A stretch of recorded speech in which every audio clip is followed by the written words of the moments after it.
Very good morning. We're live on Chris's Real Talk. Something different today. It's really early in the morning. It's about 3 o'clock in the morning on Wednesday, the 3rd of July, and I do apologise for the lens flare. It's a bit James Cameron, isn't it? But either way, now basically I'm a amateur PC builder. Okay, it's a hobby of mine, completely self-taught. And I like my rig. My rig works just fine. But the thing is, like any PC builder, whether you're amateur, whether you're a professional, whether you're a hobbyist, it doesn't really matter who you are or what you are. When it comes to PC building, you're never, ever satisfied. You're never satisfied. You're never happy as a PC builder. There's always something you want to change. There's always something you want to upgrade. Whether it's your CPU, your GPU, your PSU, you know, might think, oh, I need a bigger power supply because I want to run 2 cards in SLI or Crossfire. They require the power. You know, or I want something that matches the rest of the branding. I want Corsair, or I want thermal take. I want liquid cooling with RGB, blah, blah, blah, blah, blah. All these things, yeah, you know, a lot of it matters, a lot of it doesn't. I personally, as an amateur PC builder, who's someone who invests a little bit of money into my computer, okay, I need a new GPU. I need a new graphics card. Okay, this needs to happen. My card is old, and for the first time ever, my card showed a different side of it. I run an AMD, a gigabyte, sorry, R9 390, 8GB card. It's a relatively old card by today's standards, and I've never had a problem running any game on it ever, either at medium, high, or ultra, or 1440p. Okay, never had a problem. I also saw the summer sale on Steam. Steam was selling Project Cars 2 for $17.99 with DLC. Now, I like Project Cars. I play it on max everything, and it hits well over 100 frames a second in my current rig. Now I'm running Ryzen 5 2500X. It's a bit of an unknown Ryzen in the family. Everyone tends to go 2600X, blah blah blah. I've got a 2500X, 4-core, 8-thread processor, and it does me just nicely. You know, it's not overkill. Does what I need it to. Plays everything that I need it to great. But my GPU, I've never had a problem. Like I said, the first Project Cars, I was hitting well over 100 frames a second. Silky smooth. I thought Project Cars 2 would be much of the same. I thought, how can they improve the graphics that much from 1 to 2? Can't be that much of a difference, because 1 looks amazing, and it still does. So I download Project Cars 2 for $17.99. Takes an hour and a half to download and install, which ain't too bad on my internet connection. I fire it up, and I'm running everything on ultra, because that's what we do. Is, you know, is we always crank it to the absolute maximum just to see how bad it is, and then we tweak from there to see how good we can get it while keeping it looking pretty. That's how we do it. So I cranked everything up to maximum, thinking that it was going to be much the same as the first game. Yeah, silky smooth, beautiful graphics, yada yada yada. When I tell you my frame rates, raped, framed for rape. My frame rates, my frame rates were between 25 and 30 FPS. My God, it was a bit of a reality check. You know, it's like, my card is old. I mean, it played the game, don't get me wrong. Once I turned off MSAA and I dropped all the textures and everything down to high instead of ultra, yeah, you know, I was getting some pretty respectable frame rates. Between 45 and 60, don't get me wrong. However, it kind of slaps you in the face when you're used to running everything on frickin' ultra. So, you know, so now I'm thinking I want a GPU. But I've been wanting a new GPU for a while.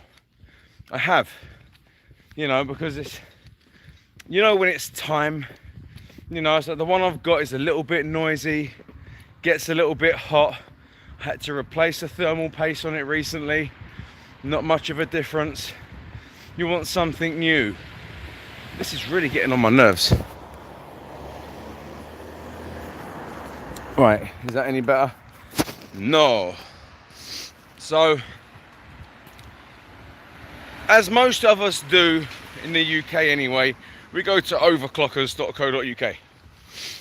Overclockers, fantastic site for finding reasonably priced hardware, or, you know, somewhere where you can find hardware that isn't a complete and utter rip-off. A lot of the time with a nice little discount on there. Great, not a problem. I like overclockers. Overclockers is good. Overclockers is good.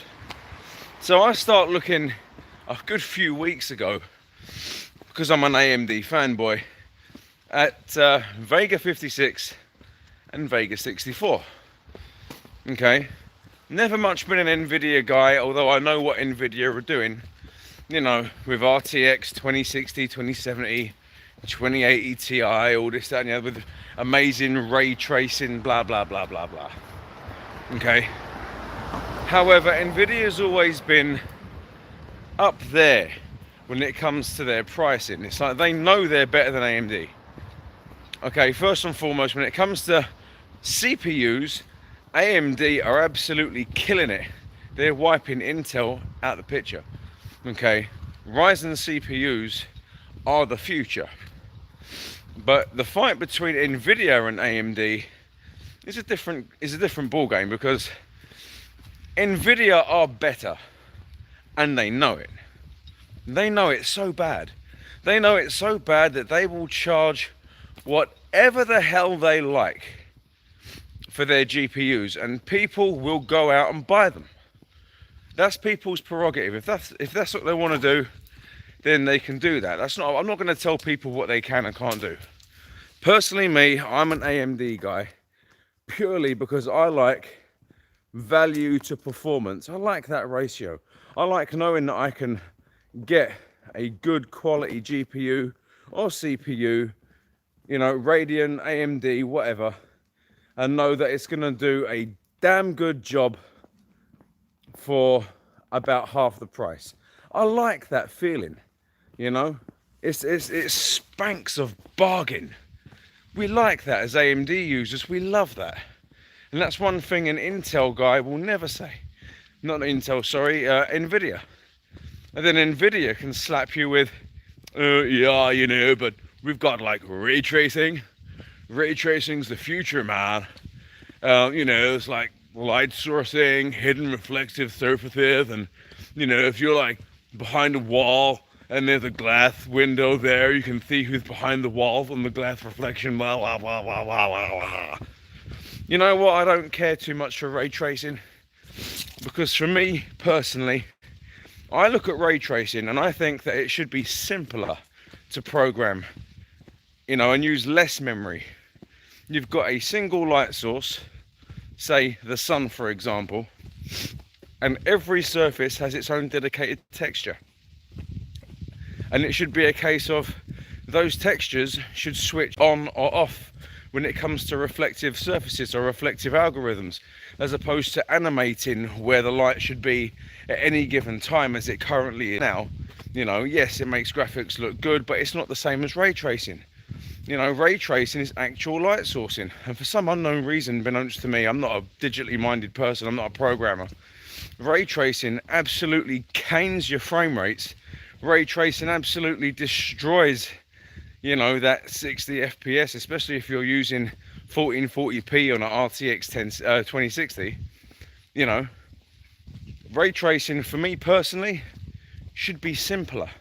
It's a single light source hitting a surface with a programmed texture, and then that texture literally switches on or off depending on how that light source hits it, and then from there that texture can decide how much of that light source to reflect back to another surface. You know, it should be a relatively simple process, but again, I'm not a technically minded person. So Nvidia has got ray tracing, fine. AMD users are like, well, we don't care too much, because even on our lowest of the high-end cards that are currently released, the Vega 56, we've got a technical demo which actually shows that even Vega can deal with ray tracing. But we're not going to jump on that bandwagon just yet. We'll let all you guys iron out all the kinks in ray tracing. We'll buy your cards, we'll back engineer them and make them better. You see, this is what's happening at the moment in my own opinion. But when it comes to buying a GPU now, let's get to the heart of why I said amateur PC builders wait. The reason why I'm saying that is because I'm going to have to take a bit of my own advice. Wait, okay? Hold your horses, because buying a GPU now in July 2019 could be the biggest mistake you've made financially or for your computer or your gaming rig, whatever. Don't do it. It's a mistake. Okay? It's a massive mistake. I'll tell you why. If you buy an Nvidia graphics card, okay, yeah, you're probably going to be buying the best of whatever there is. Okay, you probably are. But they've got their new super range coming out, and they're also cutting the 2070 and the 2080 RTX cards and replacing them with super. Okay, fine. They're going to have a launch price which is going to be cheaper than normal. Fine. But wait for these cards to come out. Wait for these cards to come out, and then what you're going to end up seeing is the two cards are taken away. If you're an Nvidia guy, the 2070 and the 2080, they're going to be on clearance. Wait for the clearance. Find what you're looking for on sale. I'm telling you now, if you're not bothered about the super cards and you want something you've been saving for, wait for the supers to release. The 2070, the 2080, they're being discontinued and completely replaced. So get whatever you need on sale. Okay? If, like myself, you're an AMD guy and you've been trying to decide whether or not you want Vega 56, Vega 64, or Radeon 7, wait. Don't get either of these. Bearing in mind, on overclockers, you get an absolutely great deal on either of these cards, to be quite honest with you. The power color version of all of these cards is cheaper, and you can get the Vega 64 for about £299. That's, you know, 299 British pounds, which isn't a bad deal, not by a long shot. But wait, because what you'll have is the new Navi cards coming out hopefully this month. And when you look at the spec sheet of these things, you think, well, it ain't that great, you know, compared to a Vega. It ain't that great. It's got less compute units, you know, it's got less stream processors, yada yada yada yada yada. It may have those specs, but it is faster and it consumes less power. Bearing in mind, it doesn't consume as little power as an Nvidia card. Navi will always, or Nvidia will always have a better power consumption to power ratio than AMD for now. But if you're looking to buy Vega and you've got your heart set on Vega, fine, go and buy Vega. But wait for the new 5700 and 5700 XT cards to release, which I believe is this month in July. And then what you may find is that Vega will get cheaper, especially if you can't afford a new Navi card. You might find Vega will get cheaper, or even the Radeon 7 will get cheaper. You see, just wait, hold your horses. Of course, if you want to go and buy one of the new cards, by all means go and buy one of the new cards, not a problem. But if you've been eyeballing something, you know, like myself, I've been eyeballing the Vega 64 for a while. I've had it in the basket on overclockers for the last month, and every day I look at it and I go, shall I buy it? No, I'll wait. Shall I buy it? So close to clicking buy it now? No, I'll wait. And it's been turmoil, and I've come to the realization that it's pointless buying anything now. Wait, it makes sense, you know it makes sense. Wait for the big reveal. Wait for the big reveal. You know, I personally think that Nvidia's super range, it's a bit gimmicky, and I think they had it the whole time. I think they were waiting for people to buy their RTX lineup, you know, the 2060, 2070, 2080 and the Ti, you know, and when they had enough suckers buying these things, then they were like, yeah, you know, we're going to release the Super. Yeah. And then everyone's going to end up, who've bought these cards before, either getting really pissed off, you know, the fact that they were duped into buying the first generation of RTX cards, which is basically what they've done. Or they're going to be really, really pleased and be like, yeah, I've got loads of money, please take it. What you will definitely see, though, on eBay especially, is a lot of used RTX cards. You will find a lot of used RTX cards, not a problem. If you're looking for an RTX card when Supers come out, fine, go on eBay. But wait. Even the new lineup, the new Navi lineup, it isn't going to be anywhere near Nvidia. I'm telling you now, don't even go there. You know, if you're an AMD fanboy, great, but wait. I'm telling you, it'll be worth the wait. It'll be worth your time. Just wait. Anyway, that's my little rant over today. Something I don't normally do is talk about computers, because although I built my own computer and I know about it, I'm not by any means a professional. I've made many mistakes. Anyway, if you like this video, give it a thumbs up. If you thought I don't know what the hell I'm talking about, give it a thumbs down. If you're new to the channel, hit that subscribe button. Please turn on notifications and watch as many videos as you can, because it is a good rabbit hole to get stuck in. You guys are awesome. See you later.